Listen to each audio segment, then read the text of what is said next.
Hey guys, Tyler here from GarageWarrior.com. And today I want to talk to you about how to design the perfect workout. So I kind of put a little layout on my whiteboard in my garage gym here about how you should do things. So first of all, I like to start people's workouts with a weakness. Oftentimes, the first weakness I will start them out with is a skill-based weakness. So that could be anywhere from a flexibility limitation to a mobility limitation to a skill limitation. So something like working towards a handstand and they can't quite get it, we're working on those skills. So I always start with a weakness first because of that priority principle. We make it a priority, and that weakness slowly over time becomes a strength, and when it does, we trade this out for another weakness. So start with a weakness. Then we usually do mobility, followed by skill and movement work, okay? So mobility can be looking at somebody's movement patterns and seeing where they're not able to go into. So dynamic flexibility is a really similar word that also describes mobility, and making sure that I'm giving people the right mobility or dynamic flexibility exercises so that they actually improve their flexibility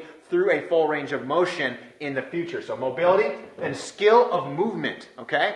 So this could be anything from like Olympic lifting and really working on your skill, or it could be animal flow movements or hand balancing or ring work or anything. I just like to work on the skill of movement. And even if it's not something as complex as that, you can take yourself or your personal clients and you can have them do something like a deadlift, and you can work on the skill or the movement associated with the deadlift. So working on the techniques. And then from there, I move to strength and power. Okay, and strength and power means you might take that Olympic lift and now you might load that thing, and you might do 3 sets of 3 with something really heavy. Or that deadlift, you might do 5 sets of 2, or you might load that handstand push-up or that pull-up and really start to work on that strength and that power component. And then I move to conditioning, right? So each one of these could take literally anywhere from 5 to 10. If you have a lot of extra time, you can spend 15 minutes on each one of these components. Some professional athletes can even spend like 20 or 30 minutes on each one of these components each day in order to get the awesome physiques and the amazing performance that they get out of their training. And then finally, you can add another component of weakness to the end.